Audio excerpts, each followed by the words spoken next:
డబ్బు, అనారోగ్యం, ఉద్యోగం, వ్యాపారం అప్పులతో బాధపడుతున్నారా? వెంటనే జేకేఆర్ గురువు గారికి కాల్ చేసి అపాయింట్మెంట్ తీసుకోండి.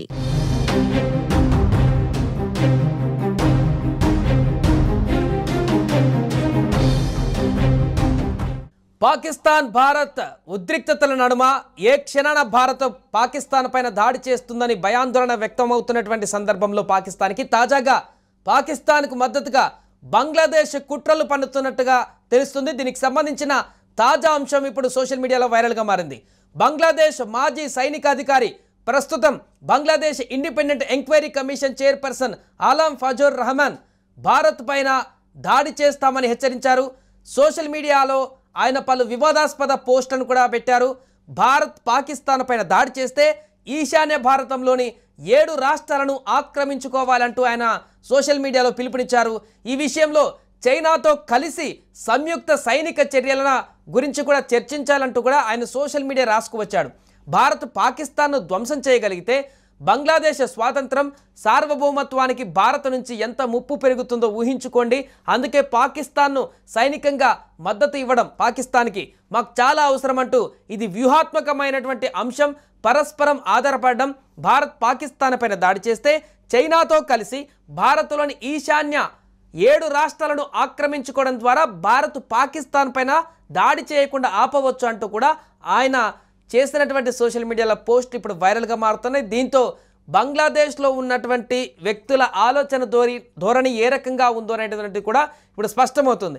అయితే అక్కడ ఉన్నటువంటి నెటిజనో లేకుంటే బంగ్లాదేశ్ పౌరుడో ఇలాంటి సోషల్ మీడియా కామెంట్స్ చేస్తే పట్టించుకోవాల్సిన అవసరం లేదు. కానీ అతను ఒక హోదాలో ఉన్నటువంటి వ్యక్తి, పలు సందర్భాలలో పనిచేస్తున్నటువంటి వ్యక్తి. అలాంటి వ్యక్తి ఈరోజు సోషల్ మీడియా వేదికగా భారత్కు నెగిటివ్గా ఆయన చేసినటువంటి కామెంట్స్, మాజీ సైనిక అధికారిగా ఉన్నటువంటి వ్యక్తి కాబట్టి తన హోదా అలాంటిది కాబట్టి ఆయన చేసినటువంటి వ్యాఖ్యలు దేశం మొత్తాన్ని కూడా వర్తించేటువంటి అవకాశం ఉంటుంది. కాబట్టి బంగ్లాదేశ్ ఈరోజు ఎప్పుడైతే భారతదేశం వల్లనే స్వాతంత్రాన్ని పొంది ఈరోజు ఒక సపరేట్ దేశంగా ఉన్నటువంటి బంగ్లాదేశ్ ఈరోజు మరలా అదే మన దేశం పైనే ఈ రకమైనటువంటి ప్రేలాపనను పేరడం అనేది ఇప్పుడు చర్చనీయాంశంగా మారింది. ఈ సందర్భంలోనే అటు పాకిస్తాన్తో పాటుగా ఇటు బంగ్లాదేశ్ సరిహద్దుల్లో కూడా సైన్యం అలర్ట్ అయిపోయింది. సో దీనికి సంబంధించిన పూర్తి వివరాలు తెలుసుకుందాం. మా ప్రతినిధి ప్రేమ్ లైవ్లో సిద్ధంగా ఉన్నారు. ప్రేమ్, ఒకవైపు పాకిస్తాన్తో ఉద్రిక్త పరిస్థితులు, అక్కడ సైన్యం అలర్ట్గా ఉంది.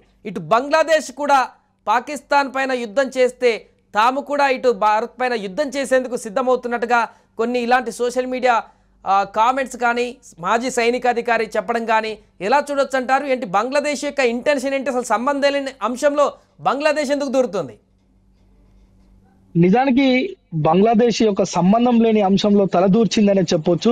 తలదూర్చడమే కాదు, భారత ప్రజలను రెచ్చగొట్టే విధంగా ఆ యొక్క సోషల్ మీడియాలో పెట్టిన పోస్ట్ ఉందనేది మాత్రం స్పష్టమవుతుంది. ఎందుకంటే మనం చూస్తున్నాం, దాదాపు ఈ యొక్క పెహల్గాం దాడి తర్వాత భారత్ కి పాకిస్తాన్ కి మధ్య యుద్ధ వాతావరణం నెలకొంది. ఎందుకంటే ఏ క్షణాన ఏం జరుగుతుందో తెలియని ఒక పరిస్థితిలో ఈ 2 దేశాల ప్రజలు కూడా ఉన్నారు. అంటే అక్కడ సైనిక చర్యలు ఏ విధంగా ఉంటాయి, లేదంటే పాకిస్తాన్ ఏ విధంగా రియాక్ట్ అవుతుంది, భారత్ ఏ విధంగా ప్రతీకారం తీర్చుకుంటుంది, అందుకు భారత్ ఏ విధంగా వ్యూహాత్మకంగా ముందుకు అడుగులేస్తుంది అనే విషయాలను మనం పక్కన పెడితే, ఇప్పుడు సంబంధం లేని బంగ్లాదేశ్ భారత్ పైన ఒక వివాదాస్పదమైన వ్యాఖ్యలు చేయడం, అదేవిధంగా సోషల్ మీడియా వేదికగా ఒక పోస్ట్ పెట్టడం నిజానికి భారత పౌరులను కొంత ఇది రగిల్చే ప్రయత్నం చేస్తుంది బంగ్లాదేశ్. అయితే నిజానికి బంగ్లాదేశ్ కి సంబంధించిన ఒక మాజీ సైనిక అధికారి ఇలాంటి పోస్ట్ పెట్టడం దుర్మార్గమైన చర్య. ఎందుకంటే ఇది ఆ యొక్క ఏ దేశానికి సంబంధించిన సైనికులు కావచ్చు, ఆ దేశానికి సంబంధించిన మాజీ సైనికాధికారులైనా ఎవరైనా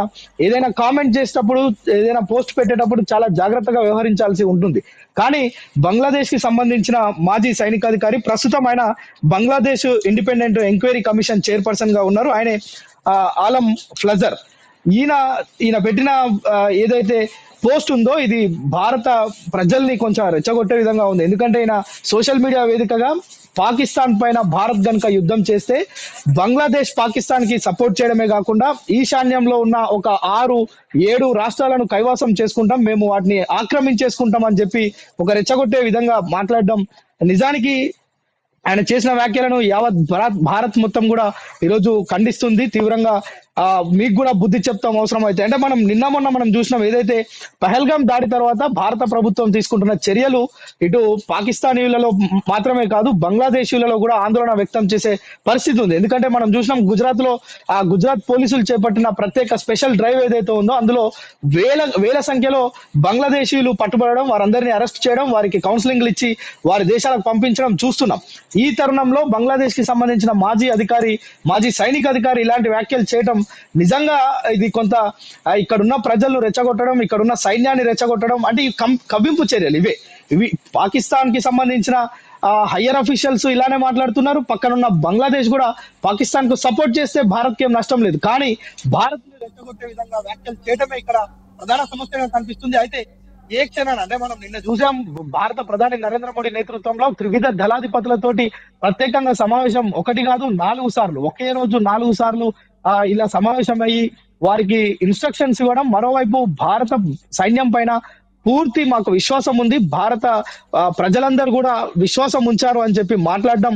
నిజానికి వారికి అన్ని రైట్స్ ఇచ్చారు. అంటే ఎప్పుడు ఎలా స్పందించాలి అనేది భారత సైన్యానికే వదిలేశామని చెప్పి ప్రధాని నరేంద్ర మోడీ ప్రత్యేకంగా చెప్పడం. మరోవైపు అమిత్ షా కూడా, హోంమంత్రి అమిత్ షా కూడా ఈ రోజు లేటెస్ట్ గా ఏదైతే పాకిస్తాన్ కి సంబంధించిన ఇష్యూలో నోరు తెరిచి అంటే ఏ క్షణాన ఏం జరుగుతుందో మేము ప్రతిఘటించేందుకు సిద్ధంగా ఉన్నామని చెప్పడం కూడా కొంత ప్రత్యేకతను సంతరించుకుంది. అంటే ఏ క్షణానైనా యుద్ధమైనా సర్జికల్ స్ట్రైక్ అయినా పాకిస్తాన్ పైన చేసే అవకాశాలు అయితే ఉన్నాయి. కానీ ఇక్కడ చైనా దేశాన్ని కోట్ చేస్తూ ఆయన సోషల్ మీడియా ప్లాట్ఫామ్ లో కామెంట్ చేయడం జరిగింది. అంటే మేము చైనా మద్దతు తీసుకుని చైనా సైన్యంతో సహకారంగా ఈ ఈశాన్యంలో ఉన్నటువంటి 7 రాష్ట్రాలను ఆక్రమించుకునేటువంటి దేశంగా ముందుకు వెళ్ళాలనేటువంటి దాన్ని ఆయన ప్రధానంగా ప్రస్తావించారు. అంటే చైనా బంగ్లాదేశ్కి సంబంధించి అలా ఆల్రెడీ పాకిస్తాన్కి ద్వంద్వ వైఖరి అవలంబిస్తుంది పాకిస్తాన్ తోటి, ఇటు బంగ్లాదేశ్తో కూడా అలాంటి వైఖరితోనే ఉందనుకోవచ్చా చైనా? మనం చూస్తే ఇప్పుడు బంగ్లాదేశ్ ఒక్కటే ఇది అంటే మేము సింగిల్ గా వచ్చి మేము భారత్ పైన అటాక్ చేస్తాం 7 రాష్ట్రాలను తీసుకుంటామని చెప్పలే. బంగ్లాదేశ్ చైనా సపోర్ట్ తోటి పాకిస్తాన్ మీద భారత్ దాడి చేస్తే గనక మేమిద్దరం కలిసి దాడి చేసి అదే విధంగా 7 రాష్ట్రాలను మేము స్వాధీనం చేసుకుంటామని ఫజ్లుర్ రెహమాన్ మాజీ సైనికాధికారి పోస్ట్ చేసిన దాంట్లో స్పష్టంగా మనకు కనిపిస్తుంది. అంటే చైనా సపోర్ట్ తీసుకుంటామని చెప్తున్నారు. అయితే చైనా సపోర్ట్ చేస్తుందా, వీరిద్దరు కలిసి దేశంలో భారతదేశం పైన అటాక్ చేస్తారా, అటాక్ చేసిన తర్వాత 7 రాష్ట్రాలను తీసుకుంటారా అనే విషయాన్ని మనం పక్కన పెడితే ఈ యొక్క రెచ్చగొట్టే వ్యాఖ్యలు కవ్వింపు చర్యలను మాత్రం భారత్ తిప్పికొడుతుంది అనేది మాత్రం స్పష్టమవుతుంది.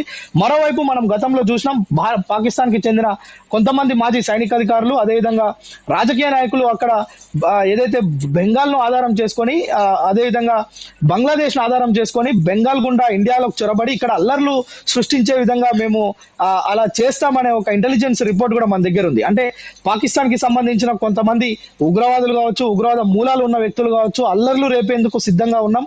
మేము బంగ్లాదేశ్ మీదుగా మనకు తెలుసు చాలా మంది బంగ్లాదేశీయులు ఇండియాలో ఎందుకున్నారంటే పశ్చిమ బెంగాల్ బార్డర్ కావడంతో అక్కడి నుంచి చాలా సులువుగా ఏదో ఫేక్ డాక్యుమెంట్స్ చూపించి భారత్ లోకి ప్రవేశించి ఇక్కడ వివిధ రకాలుగా హ్యూమన్ ట్రాఫికింగ్ అని లేదంటే ఇతర బిజినెస్లు చేసుకొని జీవనం సాగిస్తున్న వారు ఉన్నారు.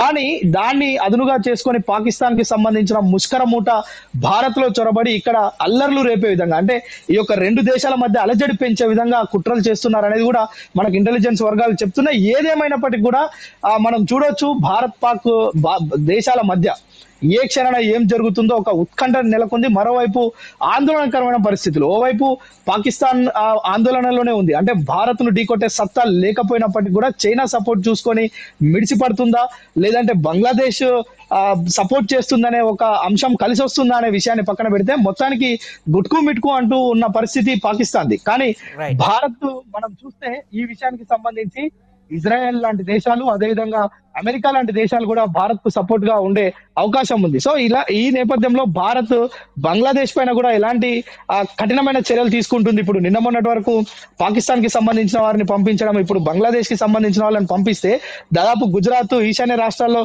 చాలా రాష్ట్రాల్లో చాలా వేల సంఖ్యలో బంగ్లాదేశీయులు ఉంటారు. వాళ్ళపైన కూడా ఉక్కుమాదం మోపే అవకాశాలు అయితే కనిపిస్తున్నాయి. సాయి రైట్ ప్రేమ్. సో ప్రస్తుతానికి బంగ్లాదేశ్కి సంబంధించినటువంటి మాజీ సైనికాధికారి చేసినటువంటి కామెంట్స్ సోషల్ మీడియాలో పెట్టినటువంటి పోస్టులు వైరల్గా మారుతున్నాయి. ఇటు పాకిస్తాన్ పైన భారత్ దాడి చేస్తే చైనా సపోర్ట్తోనంట బంగ్లాదేశ్ ఈశాన్యంలో ఉన్నటువంటి 7 రాష్ట్రాలను ఆక్యుపై చేసేటువంటి దిశగా ముందుకు వెళ్లాలంటూ ఆయన చేసినటువంటి వ్యాఖ్యలు ఇప్పుడు తీవ్ర దుమారాన్ని రేపుతున్నాయి. ఒకప్పుడు బంగ్లాదేశ్కు తమ యొక్క ప్రాంతాన్ని స్వాతంత్రం కోసం భారత సైన్య సహకారంతో బంగ్లాదేశ్కి స్వాతంత్రాన్ని కల్పించినటువంటి మన దేశం పైనే ఈరోజు విషం చిమ్మేటువంటి పరిస్థితి అక్కడున్నటువంటి వ్యక్తులకు కలుగుతుందంటే ఎలాంటి పరిస్థితులు ఏర్పడుతున్నాయో బంగ్లాదేశ్లో చూడొచ్చు. ఇప్పటికే ఆర్థికంగా అసమానతలు, ద్రవ్యోల్బణం పూర్తిగా అక్కడ ఏర్పడి అల్లకల్లోలంగా మారుతున్నటువంటి మొన్న శ్రీలంక, నేడు పాకిస్తాన్, రేపు బంగ్లాదేశ్ ఇలాంటి ఆర్థిక అసమానతలతో అల్లాడుతున్నటువంటి పరిస్థితుల్లో దేశాన్ని బాగోగుల వైపు చూసుకోకుండా ఇలాంటి యుద్ధ వాతావరణాలు, ప్రజలను రెచ్చగొట్టడాలు, పూర్తిగా దేశాన్ని అల్లకల్లోలంగా మార్చేటువంటి విధంగా ఇలాంటి ఉన్నతమైనటువంటి హోదాలు అనుభవించినటువంటి వ్యక్తులు కామెంట్ చేయడం ఇప్పుడు దురదృష్టకరంగా మారుతుంది. సుమన్ టీవీలో మీ పర్సనల్ అండ్ బిజినెస్ ప్రమోషన్స్ కోసం కింది నెంబర్కి కాంటాక్ట్ చేయండి.